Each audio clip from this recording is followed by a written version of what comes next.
Namaste everyone. Welcome to second PUC physics class. We were discussing about atoms, right? Bohr's theory. Using Bohr's theory, his quantization rule, we were able to get the radius of the hydrogen electron revolving around the hydrogen nucleus, radius of the hydrogen atom, and energy occupied by the electron in different orbits, namaste, and wave number finally. So all these things we were able to get using Bohr's ideas. And of course the platform is Rutherford's alpha particle scattering model, which gave a correct direction for the model of an atom, that nucleus is very small and dense, and atom is large, but most of the portion is empty and all. Okay, so we will assume the expression for energy, and we will get a wave number equation again, and then we will move forward, right? So how do we assume, or how did Bohr present his idea? It is very simple, that energy of the electron is due to two ways, two concepts. One is it is in motion, so it will have kinetic energy, and another one is potential energy. So totally every electron should have an energy of E in any orbit, nth orbit. N is quantization number. That means you can have only fixed values. You can fill the n values 1, 2, 3, 4, etc. You can't fill the values half, 0.33, 5.2, something like that. It can have only integral in multiple form. So energy of the electron in the nth orbit is given by minus, total energy is negative, z square. Of course we are not substituting this in the theory exam, but I am keeping it only for the reason that I want it for the entrance exam. Only for only those students who want to write the entrance exam, better you remember this. Others, okay, no, not needed, because Bohr applied this concept only to hydrogen atom. Minus z square e to the power 4 m divided by 8 epsilon naught square n square h square. Let an electron from the higher energy state E2 to the lower energy state E1, let it jump. And remember, energy state E2 E1 means it is not the second energy or the first energy. It is any higher energy level. So I will represent it as En2 by En1, and I will replace it by En1. Electron is jumping from any higher energy level to the lower energy level. When it jumps, which is one non-radiating orbit, this is another non-radiating orbit, it gives away energy in the form of light, h nu, which is also equal to hc by lambda. So using this concept, let us write what is the difference in energy. Difference in energy is like this: En2 minus En1. Directly we will write it. Okay, today we will cut short one step. You know that when the electron is in the higher energy state, everything is same, z square, because same atom, z square e to the power 4 m h square epsilon naught square 8, only n1 will change. So this En2 can be written as minus z square e to the power 4 m divided by 8 epsilon naught square h square into common thing we will put it inside. What is that common? Common thing we will put it outside the square bracket. The uncommon, that is n. 1 by n1 2. n2, right? Higher energy level. To the lower energy level minus. To the lower energy level minus. What is that? n1 2 square, sorry, n2 square minus, again same, z square e to the power 4 m 8 epsilon naught square h square n1 square. Minus sign I have taken it outside itself. So 1 by n2 square minus 1 by n square. Now take this minus sign inside, it becomes easier. En2 from n2 to n1 is equal to minus z square e to the power 4 m divided by 8 epsilon naught square h square, minus sign to the inside. This becomes minus, this becomes plus. 1 by n1 square minus 1 by n2 square. Okay, this energy must be given in the form of radiation. So this should be equal to h nu or hc by lambda. Correct? hc by lambda or h nu.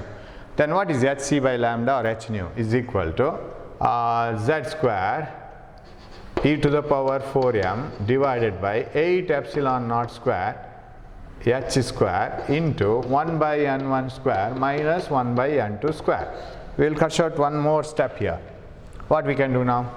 Yeah, we want 1 by lambda. What is the wavelength of the light emitted? That is very important because that is what we see in the spectrum. We can calculate the wavelength very easily in the spectrum. Light from a tube containing hydrogen inside and 2 electrodes and accelerated electron from a coil, when it is made to pass through the hydrogen at a very low pressure inside this tube, the electrons will collide with the hydrogen atoms. Hydrogen atoms will absorb the energy from the electron which is liberated from this coil and accelerated, and these atoms, after gaining energy, very soon they will emit that energy in the form of light. What the light you get, what is its wavelength? That is, according to the wavelength we have hydrogen spectrum, right? So its wavelength, you bring this h here, h cube, h gone, c here, so no c, 1 by lambda, this is c. So what is 1 by lambda? So shall I put this, suppose you apply this for hydrogen atom, z is 1 and everything is a constant, e to the power 4, m, c, 8, and if you substitute all these things, what you will get? 1 by lambda is equal to Rydberg constant into 1 by n1 square minus 1 by n2 square. This is called wave number and it is represented by nu bar. This nu has nothing to do with the frequency, of course it is the nu bar is the number of waves in a unit distance, right? That is wave number. So wave number is given by this equation. Already you have seen this in chemistry. Very, very important equation. When as far as problems are concerned, as far as this derivation is concerned. This equation, using this equation, Bohr was able to give a clear explanation for whatever is practically seen in the Bohr hydrogen spectrum. When light from the hydrogen gas, how does the hydrogen gas emit light? Same way. Electrons are made to accelerate inside the hydrogen gas and hydrogen atoms were given energy, they give that in the form of light. That light, when it is made to pass through the prism and the spectrum is observed. Very beautiful spectrum was observed, but which is not visible to the naked eye except a few wavelengths. When the light from the hydrogen is observed, for bare eyes you can see only few lines. And it is a line spectrum. What do you mean by line spectrum? Spectrum is not in the form of continuous colors as we see in the rainbow. Solar spectrum is a continuous spectrum. You can see the light continuously starting from red gradually changing into orange gradually changing into another color, blue gradually changing into violet, but it is not so here. You get a particular line, red, then a small amount of darkness, then orange, then yellow, something like this. So it is in the form of bright lines. You go to Google and type hydrogen spectrum, you will get photos. The real photos taken from this, the spectrum of from the spectrometer. We have an instrument called spectrometer which shows the spectrum of the different wavelengths of light emitted from a hydrogen gas. Okay, so if you observe it and compare it with this one, Bohr was able to give a very clear explanation. Why do you get a particular line here? Why do you get a particular line here? Now, how is this explanation? That is your today's class, right?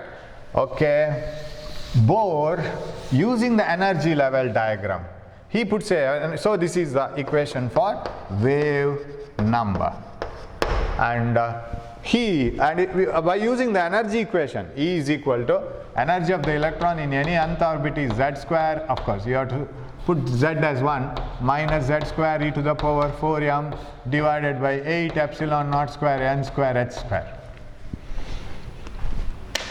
Using this equation,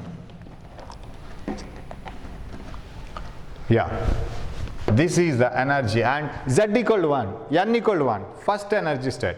If the electron is in the innermost energy state, what is the least energy of the electron? That means most bound to the nucleus. That is minus 13.6 electron volt. You know it, minus 13.6 electron volt. Okay, this is n equal to 1. What may be the energy of the electron in the next energy state? You can check it, you can substitute the values and check it. Next energy state, put n equal to 2 square. So denominator increases. What about the total energy? It increases actually, because negative values become lesser and lesser. That means actual value of energy is increasing. Minus 13.6 divided by 2 square. This is divided by 1 square. divided by 2 square. How it will be? Divided by 2 square will be minus 3.4 electron volt. Minus 13.6 V divided by 2 square. This is by 1 square. Here N is only changing, atom is same. It is a hydrogen. Z is 1. This is for N equal to 2. What about N equal to 3? It will be here. It is minus 1.51 electron volt. You can check it. Then what else? Next one, I don't calculate. Next one, very close, because the values are decreasing and decreasing, they are becoming closer and closer. 1 by 2 square and 1 by 3 square gap will be larger, but 1 by 3 square and 1 by 4 square gap will be very less. 1 by 4 square and 1 by 5 square gap is much lesser. They come closer and closer. The energy values become closer and closer, and finally it becomes almost continuous. This is N equal to 3, N equal to 4, am I right? 1, 2, 3, 4, and this is N equal to 5, this is N equal to 6, N equal to infinity. And if you go on like this, 0 electron volt. These are the different energies possessed by an electron. Of course, I have not written all the energies. But from here onwards, it appears to be continuous, but still it is having definite energy. Now, but the values are very close so that it appears to be continuous. But it is not continuous energy. It is a different amount of energy, discrete values of energy. Now, Bohr says, and the spectrum of hydrogen, it will be like this. If you pass the light through a prism and observe the light emitted by the hydrogen spectrum after passing through the prism in a spectrometer, there is a separate instrument with the telescope and all, and you can see the spectrum. Spectrum contains lines like this. Hydrogen spectrum is a line spectrum. Then after some lines, you don't see any lines. Then again another set of lines. Another set of lines. Of course, all the lines you can't see. For your bare eyes, you can see some lines in this spectrum. So here a set of lines were observed like this, and these set of wavelengths were called by some names like this: Lyman series, Balmer series, Lyman, Balmer, Paschen, bracket, fund, and all. Now, how this spectrum is observed? You see the spectrum in computer, and you will get this, and you will Google images. You will get many pictures. You go to images, plenty of pictures.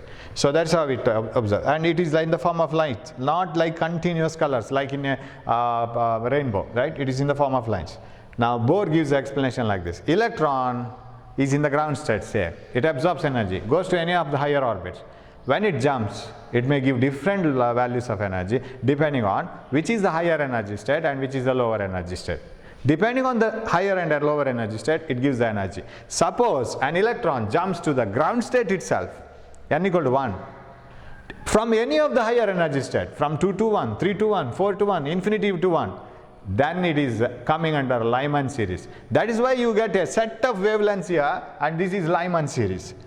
What is Lyman series? Lyman series is a series obtained, or the set of wavelengths in the hydrogen spectrum obtained when the electron jumps from any of the higher orbits to the lower orbits, right? I'll write this new bar formula here so that explanation becomes continuous. 1 by lambda is equal to Rydberg constant into 1 by n1 square minus 1 by n2 square.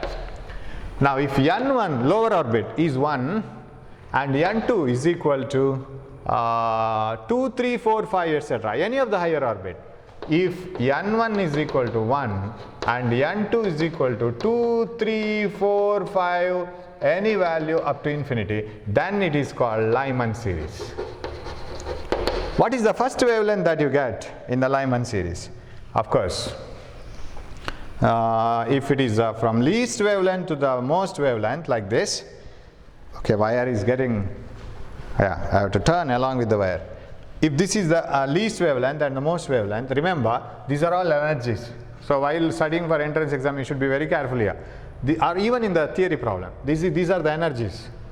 When the electron jumps from 2 to 1 in the Lyman series, any jumping, any transition of electron, when any emission of electron energy, when it jumps to the lowermost energy level, n1 equal to 1, corresponds to Lyman series. When it jumps here, when it jumps here, these are all Lyman series. So light is emitted. Okay, the last one infinity to 1, correct? Last one I will indicate. You see, this is least energy, most wavelength. Can you identify? This energy difference is least. This is more. This is the most energy, least wavelength. That means this one is this wavelength. Suppose lambda is increasing as you move like this. Okay, this is a least wavelength. Say this wavelength is least and this wavelength is most. Then wavelength is increasing, lambda increasing in this direction. Okay, I will write it like this. This is least wavelength and this is most wavelength. Now which is the least wavelength? Most energy is equal to hc by lambda. Most energy, least wavelength. Most energy, least wavelength. So that is this one, this first line. And next one like this. What is this one? That is this last line, right? This last colored line represents the energy emitted or the wavelength emitted when the electron jumps from 2 to 1, this one. That's how we can identify. So when the electron jumps from any of the higher orbit to the first orbit, the wavelength emitted come under Lyman series. And this cannot be seen in your naked eyes. You have to use separate instrument to see that, because this is in the ultraviolet region. This Lyman series in the UV region. Okay. Sir, what is the guarantee that all the electrons when they gain energy go to the higher energy band and jump to the first energy state only? Okay, there is a chance that they may jump to the second energy level from 3 to 2, 4 to 2, 5 to 2. So if the electron jumps from any of the higher energy level, N1 is equal to 2 from any of the higher energy level, 3, 4, 5, 6 up to infinity. Then it is called Bohr series. What is Bohr series? Electron jumps from and it emits light and its wavelength is given by this. You have to suppose the electron jumps from 3 to 2. Put N1 equal to 2, N2 equal to 3. You will get the wavelength. And you know the Rydberg constant value. Value of Rydberg constant is for hydrogen 1.09 into 10 to the power 7 meter to the power minus 1, because it is 1 by lambda. Okay, if it jumps from the higher energy level, third orbit, say second orbit, fourth to second, fifth to second, last one, infinity to second. Then this is Lyman, this is Bohr. And Bohr series, a part of the Bohr series is in ultraviolet region and a part of the Bohr series is in visible region. So visible and ultraviolet. So visible, some of the lines are visible here, and ultraviolet. Which is visible? The first line is visible, this one. Second line is visible, of course, from this end, because this is least energy, most wavelength. So this is visible, and this is called H alpha line. We will name it H alpha, and this is called H beta and H gamma, this one. What is H alpha line? H alpha line is the wavelength obtained when the electron undergoes transition from 3 to 2. H beta line is the wavelength obtained when the electron undergoes transition from 4 to 2. And H gamma is the transition from 5 to 2. 5 to 2 means 5 is N2, N1 is 2. So when the electron undergoes transition from third orbit to second, fourth orbit to second, we see the visible lines. That's why they are named separately as H alpha, H beta and H gamma. You can see them, but rest of the things again they go under ultraviolet range. You can't see them. So if the electron jumps from any of the higher orbit to the third orbit, like this, and the last one, this one, what is this called? Lyman-Bohr Paschen series. P-A-S-C-H-E-N. So what is Paschen series? Paschen series is the set of wavelengths obtained in a hydrogen spectrum when the electron in the hydrogen atom jumps from any of the higher orbit corresponding to 3, 4, 5, 6, etc. to the 4, 5, 6, etc. to the third energy level. That is called Paschen series, and this comes under infrared region. can't be seen. This is in the infrared region, it is higher wavelength again. So you can describe it like this. So whatever Bohr explained and whatever is seen practically exactly matched each other. And one more thing, the wavelength calculated practically by observing the hydrogen spectrum. What is this wavelength? There are different methods of calculation. And the wavelength obtained by using the Bohr's results, that is wave number result, substituting the values here, Rydberg constant and all, practically they were found to be the same, almost same, within the limits of practical errors. So that gave another boost to Bohr's theory, because Bohr theory was accepted. So the thing is here, Bohr was able to explain the different spectral series of hydrogen atom, and which were found to be true, and the wavelength calculated using the practical value and Bohr's formulas were found to be correct. But of course you can explain it further. What is the next series? Paschen, Lyman-Balmer, Paschen, bracket. What is bracket series? If the electron jumps from any of the higher orbit to the fourth orbit, right? 5 to 4, 6 to 4, 7 to 4, like that. So you can continue it. Now, but Bohr was not able to explain the intensity of the spectral line. What do you mean by intensity of the spectral line?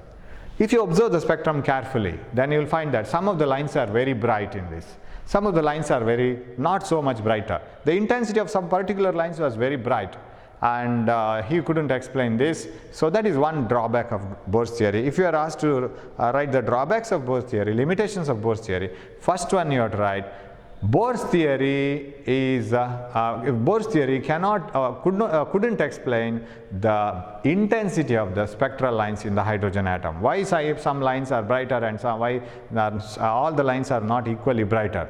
Some are less brighter. And second one, fine structure of spectral lines. What do you mean by fine structure of spectral lines? If these wavelengths are observed in a very good resolution microscope or telescope or spectrometer, we are using a high resolution spectrometer, when the hydrogen spectrum was observed, it is found that this wavelength, now I say that this wavelength, for example this one, this is obtained when the electron jumps from second orbit to the first orbit, isn't it? But when this line is observed, that particular wavelength is observed using a very strong spectrometer, it is found that that is not a single wavelength, it is a collection of many wavelengths. That is what you call fine structure. It is made up of so many wavelengths, and collectively it appears to be a single color, single wavelength, but it is made up of multiple colors, multiple wavelengths. So fine structure means the wavelength corresponding to a single transition in Bohr's orbit, Bohr's theory. So for example 2 to 1 is not a single wavelength, it is a collection of wavelengths. And this, why this splitting of, or not splitting, why these components in these wavelengths are seen? The explanation of the fine structure of the hydrogen spectrum, which is practically observed, was not satisfactorily explained by Bohr's theory. Third one, so fine structure was not explained because every wavelength is a collection of many wavelengths. Third one, Bohr's theory can be explained only to hydrogen and hydrogen-like atoms. It cannot be explained to or applied to complicated atoms. So you can apply to only hydrogen-like atoms, not for complicated atoms. So in this way, we have some limitations of Bohr's theory. One is it cannot be applied to other than hydrogen-like atoms. It cannot explain the fine structure of spectral lines, and it couldn't explain the intensity of the spectral lines. So something like this, we have some drawbacks, and there are many drawbacks like and of course these drawbacks were successfully answered by somebody else later. So all those things, we need not worry about all those things now. But this derivation is very important. And one more thing we have in between in that, very small term, that is what about electron when it moves in a circular orbit with such a high speed? You substitute the values for velocity of the electron in the first orbit, for example. Z square divided by 2 epsilon naught nh, we get formula. Velocity is equal to Z square by 2 epsilon naught nh. So what you have to do is,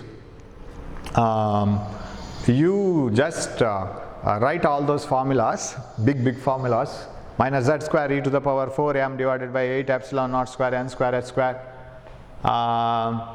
Then radius is epsilon naught n square h square divided by pi m Z square. velocity is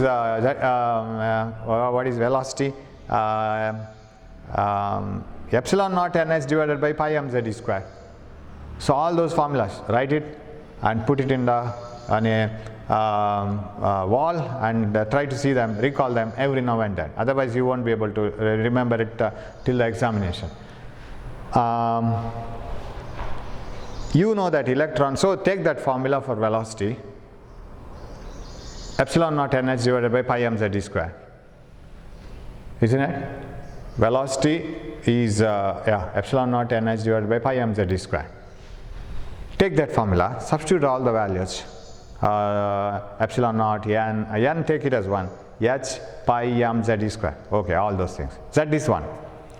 Find out the velocity of the electron in the first orbit. It is tremendous high. It is revolving around the nucleus with a very high speed. Sir, when the electron moves with such a high speed, what about de Broglie's wavelength? It's a particle moving with a high speed. Doesn't it emit, or won't it behave like a wave? Now we will go back to that. Because this theory, all the theories finally they should match each other. De Broglie said that any moving matter must be associated with a wave. And that is not this wavelength. Remember, this wavelength is electromagnetic radiation. A particle behaving like a wave, and we treat it as a wave and give a wavelength for it, that is different. That is not this wavelength. So, if you take an electron moving around the nucleus in a circular orbit, de Broglie said that the wavelength of the matter wave, that is electron, its wavelength and the circular orbit length, what you call circumference, they must be related. They must be equal, or in some other term, or they must be an integral multiple. For example, they must have an integral multiple relation. That's what I want to say. I'm not getting correct words today, I don't know. So, if an electron is revolving around the nucleus in the circular orbit, that electron of mass m, when it moves with a certain speed v, it has a momentum. Lambda is equal to h by p, you know this, and this is also a particle. Apply the de Broglie wavelength here. If it is behaving like a wave, and if it is having a, if it is acting like a electromagnetic radiation, and of wavelength lambda is equal to h by p, then my question is, or his explanation is, not my question, his explanation is, the radius, the circumference of the circular path and the de Broglie wavelength, they must be related by an integral multiple. That means because everything is an integral multiple. If you have the first orbit here, next orbit should be of size 2 square times. Next orbit should be 3 square times, because there is a direct relation. It should be an integral multiple, either square of the integral multiple or inverse proportional to integral multiple, whatever it is.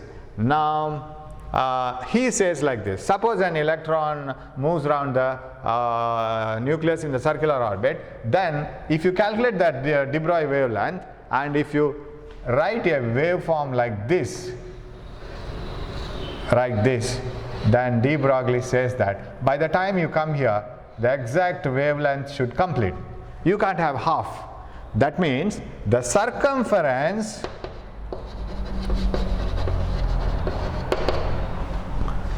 the circumference of the circular orbit and the wavelength must be related like this, where n is a quantum number again. The circumference of the circular orbit must be equal to n times the de Broglie wavelength. Here you see how many waves I have drawn. 1 wave, 2 wave, 3, 4, 5, 6. I have not completed it then. 1, okay, I will start from here. 1, 2, 3, 4, 5. Okay, I'll complete it because it shouldn't be a half wave here. The circumference of the circular path, okay, it was completed. 1, 2, 3, 4, 5, 6. It should be like this. The circumference of the circular path and the wavelength of the matter wave must be related like this. So circumference must be an integral multiple of the wavelength. That's what I was about to say from 5 minutes. I am struggling for words. Circumference is equal to n times the wavelength. Sir, if n equal to 1, how do you write the wavelength? It is very difficult. If it is the first orbit of the electron around the nucleus, how do you represent the one wavelength completely with the circumference? It is very difficult, right? It should start from here and very difficult. You can't do that. So second, third, of course, can be shown. Suppose it is equal to 3 lambda, third orbit. If the electron is in the third orbit, then you can show it 1, 2, 3. It should get completed here, right? 1 wave, 2 wave, and of course this is okay, a little bit more, whatever it is. Okay, well, like this, 3 waves. Here we have shown 4 waves, so it is the 5th orbit. So when the electron revolves around in different orbits, it will have different speeds, it will have different momentum, different de Broglie wavelength, and the de Broglie wavelength n times must be equal to the circumference of the orbit, circular orbit. In such a case, if the electron is in the nth orbit, so shall I write it as circumference of the electron orbit is 2 pi r and must be equal to n lambda, right? And you see, using this idea, de Broglie was able to arrive at the Bohr's rule. Bohr says if an electron has to revolve around the nucleus in a particular orbit, there is a condition that in that path, in that orbit, the orbital angular momentum L must be equal to nh by 2 pi, right? Angular momentum moment of momentum must be equal to nh by 2 pi. This is what Bohr said. De Broglie, by assuming this, was able to come at that or reach to this conclusion. Now substitute for this lambda. Lambda is equal to h by 2 pi. What is lambda? Lambda is equal to 2 pi r by n. Shall we substitute for this? Lambda is equal to 2 pi r by n, that is equal to h by p. So we will take this formula. I will write it here. Lambda is equal to h by p. Both are the assumptions of de Broglie. Lambda is 2 pi r by n, h by p. H by m we will write, right? Then what I will get? mvr, bring this here. mvr must be equal to n h by 2 pi. Did we come across this one again? Right, we got it, right? So using de Broglie's assumption, he could arrive at, and he could arrive at the Bohr's quantization rule. How did Bohr assign circular orbits for the electron? How it was assumed here. So just a very simple one, if it is asked in the examination, using de Broglie's hypothesis, arrive at the Bohr's postulate. Bohr's postulate is angular momentum must be equal to nh by 2 pi. That is Bohr's postulate. You have to arrive at this using de Broglie's hypothesis. De Broglie says that any moving particle or any matter should be associated with a wave which is given by lambda is equal to h by p, and according to him the circumference of the circular orbit must be equal to the n times the de Broglie wavelength, and circumference is 2 pi r which is equal to n lambda. 2 pi r by n is equal to lambda. Put that lambda here, 2 pi r by n is equal to h by mv, and bring mvr together. Mvr is equal to nh by 2 pi. That is the assumption of Bohr. Sorry, not assumption, that is the Bohr's postulate about hydrogen spectrum. Okay, so, and one more drawback, a limitation of Bohr's theory is it has not explained the distribution of the electrons in different shells and different orbits. That is one more, I just suddenly remembered it. So this is about atoms. Chapter is over. Okay, atoms is also over. So we finished optics, ray optics, wave optics, dual nature of matter, and now it is atoms. Now is nuclei, again a small chapter. We will finish it, another semiconductor, another new small chapter, and that one textbook is over, part 1, part 2. Part 2 will be over within 2 chapters, and we will come up with some problems here, especially with this formula. Very, very important formula. You will get simple problems under this, either derivation or this one. So hope you will follow this. Today we will end up with this one. So thanks for watching my class. Study all the derivations. Atoms is a very important chapter. Don't forget it. And you have to carry these derivations till the end of the year, right? So I don't know when will be the end of the year, because we haven't seen the beginning of the year itself. So definitely it will open on one day, and we will have to live with corona after a few days. But we have to take care of our health. That is our responsibility. We can't blame anybody else. We must be very careful, and you have to use all these classes. You must use all these classes, otherwise you will be in a trouble later. So I have found so many students using this, but so many students are wasting their time, right? But you will have to pay for that later. So after the lockdown and all these things are getting lesser and lesser, all the teachers will start coming to the college again, and you will have more classes in the coming days. Okay, so thanks for watching my class.